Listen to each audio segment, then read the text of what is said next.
Hi, it's Fias Tarot. Hello, Pisces placements. Okay, so yes, general and love reading the rest of January. Okay, so syempre, yes, before tayo mag-start, kung di ka pa nakakapag-subscribe, please do subscribe and hit the notification bell para lagi po tayo maging updated sa mga mangyayari pa lang. And again po, kung may tanong pagdating sa private reading, just message me sa akin pong FB page for more info. Ganon rin po pagdating sa ating mga charms and iba po nating mga items. Okay, so sa mga bago, yes, this is our cord cutting necklace. So ano bang meron or benefits? Meron, siya po yung nag-aalis ng blockages or alat or MALAS na tinatawag. Okay, so yan po, no? Para kapag nawala yung mga yan, benefits na makukuha mo is magandang flow po ng blessings. Okay, magandang flow ng blessings, opportunities, luck, mga ganyang bagay po, no? Pwede yan pang sarili, pwede yan sa bahay, pwede rin po yan sa negosyo. Okay, sasabihin niyo kung pang sarili nyo, sasabihin nyo rin kung sa bahay gagamitin or sa negosyo.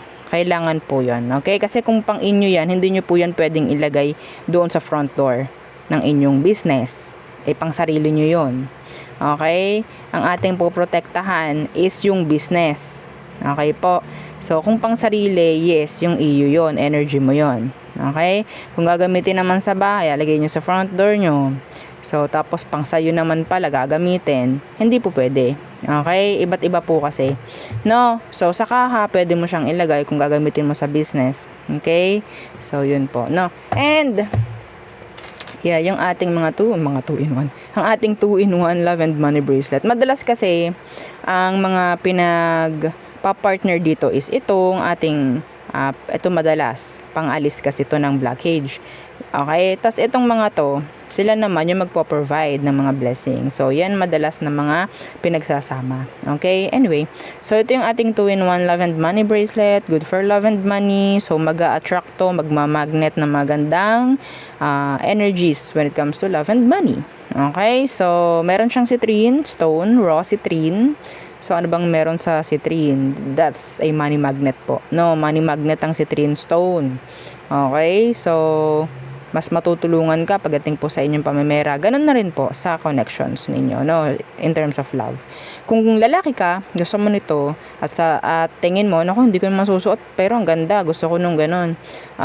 Lagay nyo lang po sa red pouch. Okay? Hindi naman po kailangang isuot.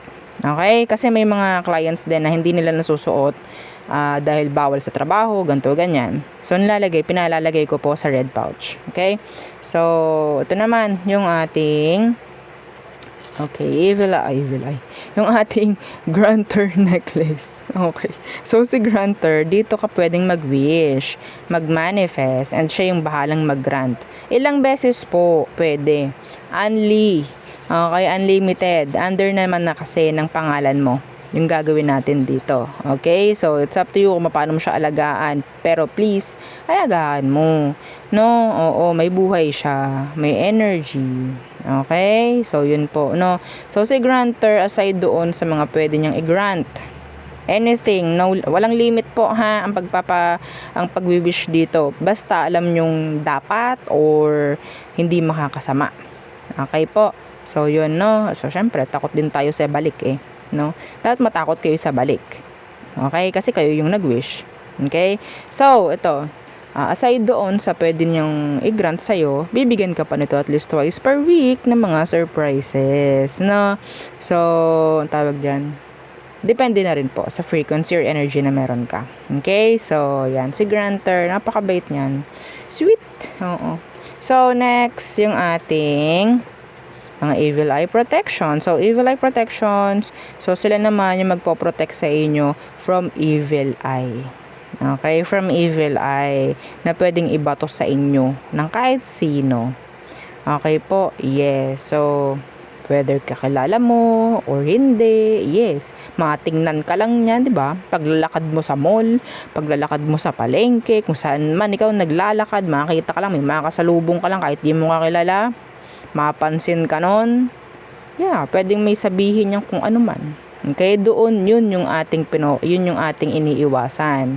So, yun yung sabihin nating iba-block, no, ng ating mga evil eye protections. Okay, so yun po.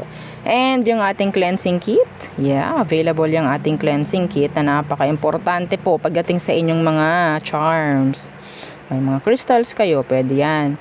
And sa bahay, pwede rin po yung ating cleansing kit. Okay, yung sage, yung white sage natin. Pang-cleanse po yan ng energy. Okay, kung sa tingin nyo parang lagi kayo nag-aaway sa bahay, may mga nagkakasakit, nang wala namang dahilan, mag-cleanse kayo. Okay, madam, kailan po pwede mag-cleanse? Walang oras, walang araw. Okay, kung sa tingin niyo kailangan na, i-cleanse nyo. No? So, ganun rin po pagdating sa charms. Everyday nga po dapat yung charms ninyo, i-cleanse nyo. Okay? And nire-recharge. Yes, important yan. So, pagdating naman sa ating ibang item. So, ito yung ating attracting spray, good for love and money. O, diba? Yes, binaybay ko talaga. Oo, so ito po yun. Okay, so ano bang meron dito? So yun nga, attracting. Okay, nag-a-attract tayo dito. Every time mag-spray tayo, mag-chase. Dapat sila sa atin. Ganun po ang mindset ha, every time mag-spray. Ang mindset ninyo, hindi tayong hahabol, tayo yung hahabulin. Kaya nga po attracting spray. Okay po, in love and in money. Same lang po, no? So, kung ikaw, meron kang target person, kailangan ko yung pangalan po nila. Okay? So, by the way, this is 50 ml. 50 ml po, no? And yung ating healing oil. So, yung healing oil, good naman yan pagdating po sa saan? Sa masasakitang katawan, oo, sa mga nahihilo, sa mga nahihirapang matulog. So, yan po, no? So, there, this is 30 ml naman po, no? Ang bango nito, yes, napaka-mild lang ng kanyang scent, pero mabango. Oo, so, let's see.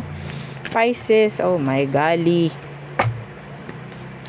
Pisces. Anong meron? Ano pang hahabol sa energy ng mga Pisces?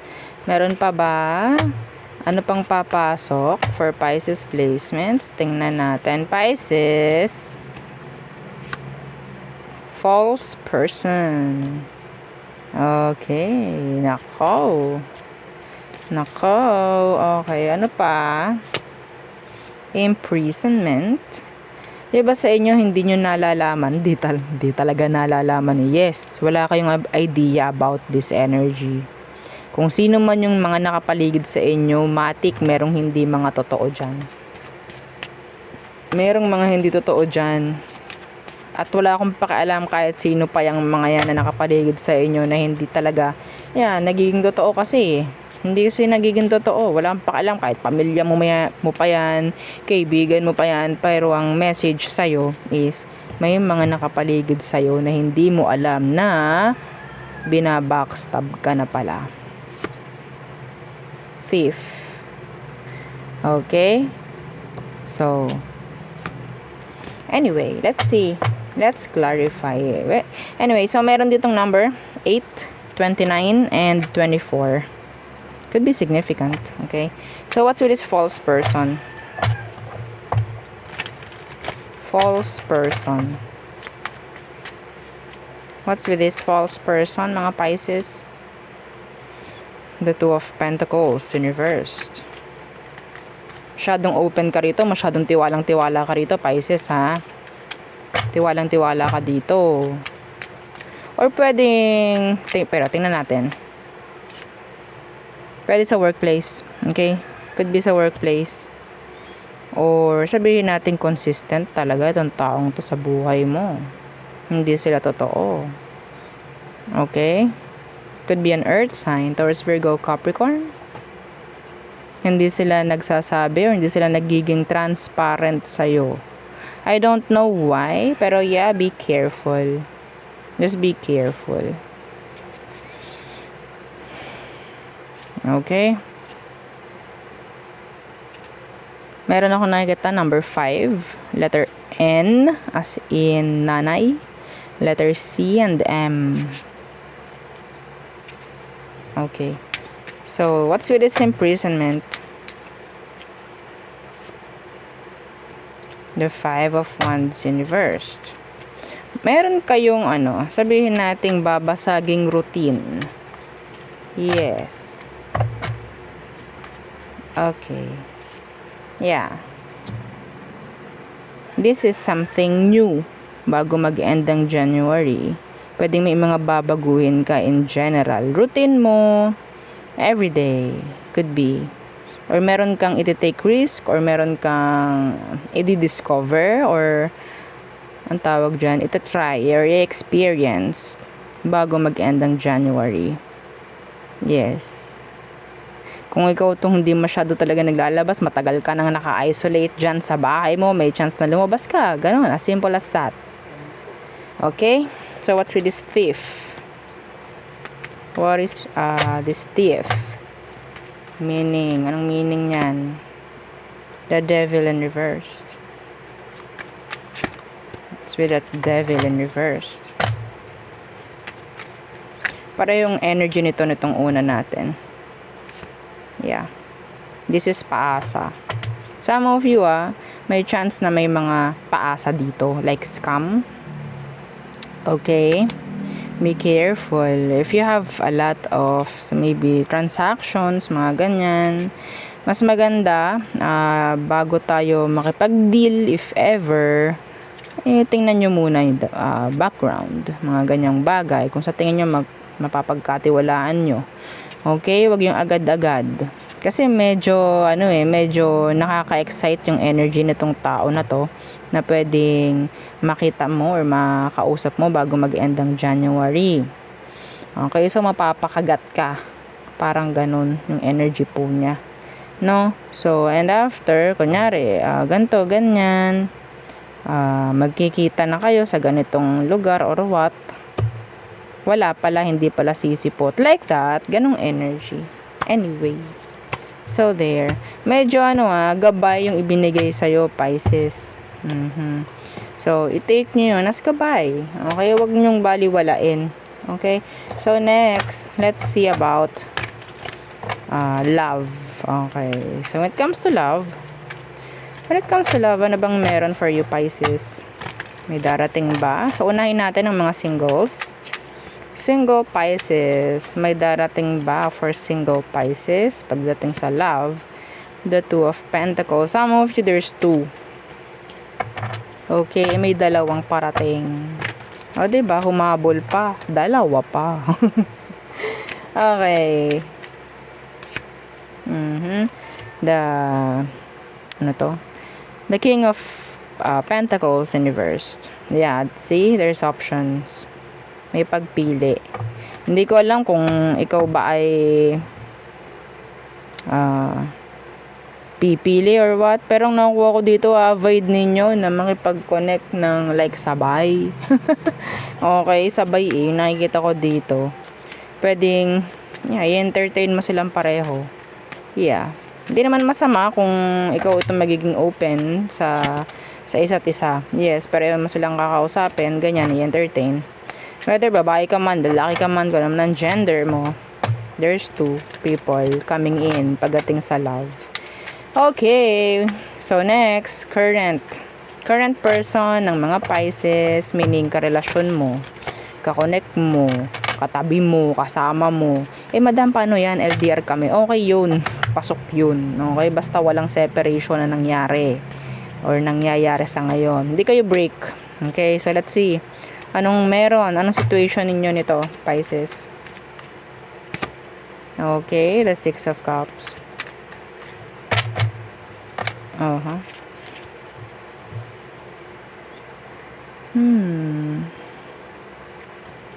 Tingnan natin. Iba dito, pwedeng bago-bago yung connection. Yeah, bago-bago yung connection. So, nandyan pa yung passion, nandyan pa yung kilig, nandyan pa yung Alam niyo na, yung una, pag una pa lang yung relasyon, nandyan pa lahat no? Hindi pa sabihin nating nakakaramdam ng sawa. Kahit, di ba, real talk lang. Yes, kapag medyo matagal na kayo, medyo nakakasawa na. Pero, syempre, di ba, magstay pa rin kung love. Di po ba? Pero, okay, so I think, pwedeng bago. Okay? Some of you, this could be an ex na bumalik na. Or, yes, nagkabalikan kayo. Tingnan natin kung anong energy. Kung anong meron. Anong i-expect mo sa kanya? Anong i-expect mo sa kanya, Pisces? The Four of Pentacles in reversed. Death in reversed. So, I think wala akong nakikitang masyadong bago. Okay? Wala akong masyadong nakikitang bago. So, kung anong kaya niya kung ano yung kinaya niya ibigay before, yun din Yun din. Okay? So, kung ito yung ex mo, yun lang din yung kaya niyang ibigay. No more, no less. Okay? Anyway, kung bago ito, sabihin nating makikitaan mo to ng parang bigay ng bigay ng bigay. Yeah, open na open. Okay? So, let's see. Ano naman ang meron pagdating naman sa ex mo? So, ex po, ha? Okay. So, tingnan natin. Ex na mga Pisces. Anong kailangan mong i-expect dito sa taong ito? Ito sa ex mo. O, diba? Okay. They want to communicate. Some of them may kakonect na. Yes. Pero may gustong sabihin sa'yo. Ayan o. Communication. Energy. Ooh. Malinaw na sa taong to na parang tapos na talaga yung inyo and no chance of reconnection. Okay? So, yeah. Sa tingin ko, itong taong to nag-i-stalk sa'yo. They're stalking. Marami pa rin siyang tanong, actually. Marami pa rin siyang gustong malaman sa'yo, sa totoo lang. Pero, it's like, like, bakit pa meron naman ng kakonect.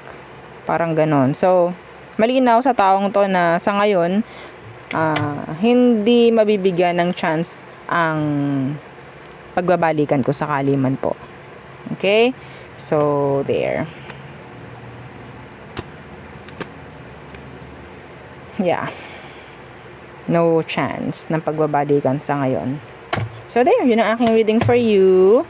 Pisces placements. Again, please don't forget to like, share, and subscribe. And follow our FB page. Yung isa pa po nating YouTube channel na nasa description box below. Again, thank you. Goodbye.